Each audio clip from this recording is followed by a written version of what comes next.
All right, let's look at the method 2 here for solving exponential equations with a single exponential in them. What we're going to do is first isolate the exponential to one side, make sure it has a coefficient of 1, and then we'll take the natural log of both sides. So this first example, we've already got the exponential isolated. So what I'm going to do is take the natural log of both sides. Do natural log of 3 to the 2x plus 4 equals natural log of 450. Okay, now I can use the power rule to bring this exponent here down front as a coefficient.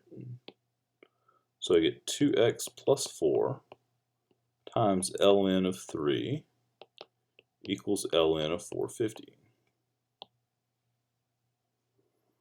All right, I'm trying to solve this for x, so let's see.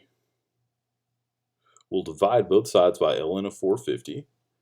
Get 2x plus 4 equals ln of 450 over ln of 3.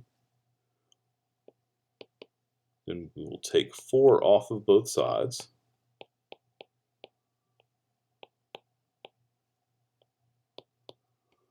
And then we'll divide both sides by 2.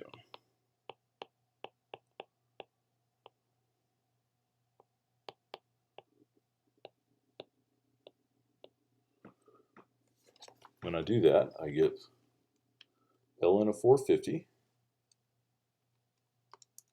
divided by, parentheses, 2 ln 3. Close that off, then subtract 2. And I get 0.7804, etc.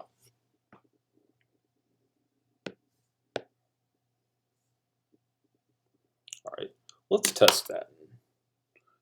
Here's how I would test this.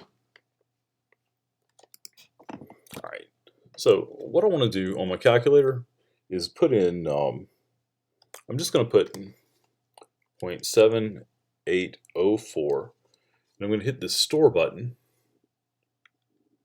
and the X, and now it's going to store it as my X value. So if I hit X,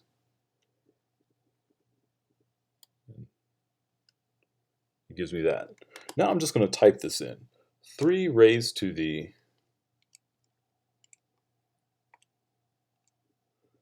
2x plus 4.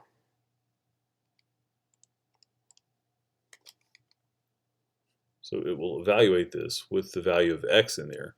So this should give me 450. Actually, it's not going to be quite 450 because I rounded that off. I rounded off to 4 decimal places, but it should be really close to 450. Yeah, 449.96. So that's an easy way to check this type of problem, or any type of problem, really. All right, let's do the next one. Solve this thing. All right. Let's divide both sides by 1,000. So you get 1.0025 raised to the 4t equals 1,200 divided by 1,000 is 1.2. So now I'm going to take the natural log of both sides. I'm actually going to do this kind of the lazy way. I'm just going to do natural log of this, natural log of that. So this gives me 4t equals, 4t natural log of 1.0025 equals ln of 1.2. And solving for t gives me t is ln of 1.2 over 4 ln 1.0025. All right, ln of 1.2 divided by 4 ln of 1.0025, and this gives me 18.25. 2549 blah blah blah. All right, let's check this one. Here's what I'm going to do though. instead of typing instead of retyping that number in, what I'm going to do is, while I've got this thing with all the decimal places that the calculator has, while I've got that there, I'm going to press store X. And so now I've got this number in X. So I'm going to type in 1000 times 1.0025 raised to the 4x. Got an X here instead of T. But I'm going to put this in, and notice I put the that 4x, I put it in parentheses, and this gives me 1200, which is exactly what we expected. Now, why did I put that in parentheses? Because if you don't put it in parentheses, let me delete those and show you. If you don't put it in parentheses, then the order of operations will mess things up. Putting in parentheses gave me the correct thing of 1200. If I leave the parentheses off, let me try to get this with no glare. If I leave the parentheses off, what it's going to do is, first it's going to do 1.0025 raised to the 4th power. It's going to multiply that by 1000, and then it's going to multiply by x. So this is going to give me something that's not right, 18,000 and something. So those parentheses are important. All right, one more example here. 200 bucks is invested in an account that pays 1% interest compounded monthly. How long will it take for it to go to 275? All right, this is one of those interest problems, APRNT. The accumulated amount we want to grow to is 275. The principal was 200 originally invested. The rate is 1%, but you got to write that as a decimal. N is 12, and T is what we're solving for, because it's asking how long. So let's put this together. We've got 275 equals 200 times 1 plus 0.01 over 12 raised to the 12t. So we've got to solve this for t. All right. So 275 over 200 is 1.375.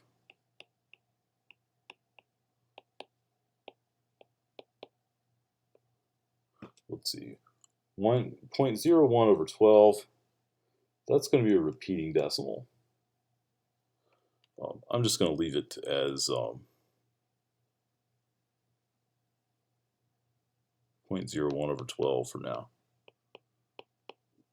All right, we'll take the natural log of both sides.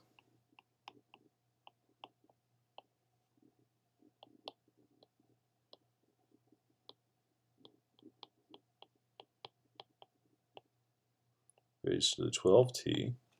In the interest of saving space, I'm going to move that 12t down front here.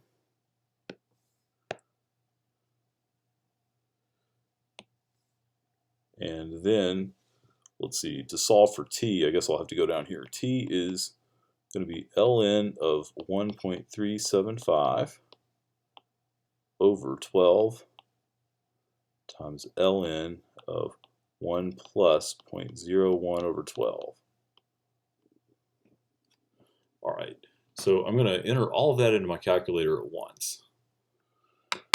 So I've got ln of 1.375 divided by, open parentheses, 12 times ln of 1 plus 0.01 over 12, close parentheses, for the log, and close parentheses for the denominator. So I get this on my calculator, and when I hit enter, it gives me 31.858.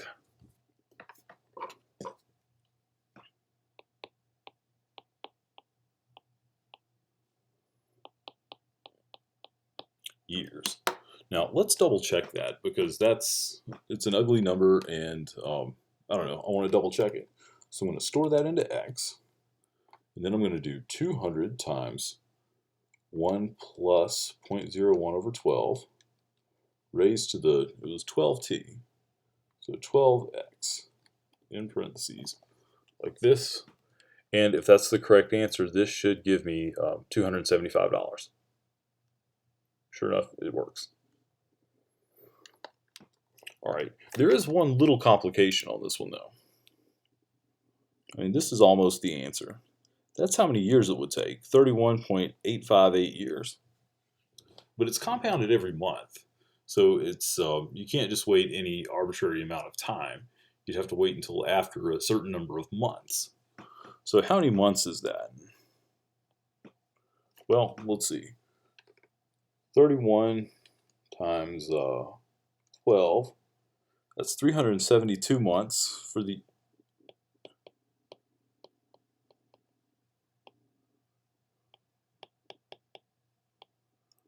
372 months in the 31 years. You know, actually, well, yeah, 0.858 times 12 is 10.96.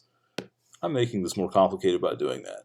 Just multiply the number of months, or the number of years times 12.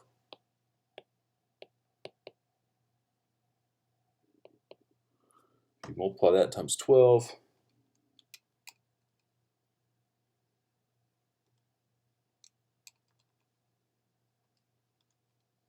I get 382.296. So it'd be that many months that you'd have to wait. And you'd have to round that up to 383 months. Why 300? Why do you round up? Because at the end of 382 months, you wouldn't quite have the $200, or the 275. You'd have to wait another month to get beyond 275. So that's 31 times 12. That's 372 months. Or no. The 31 years is 372 months. So it's 31 years and then 9 months. All right. We're going to stop this one here.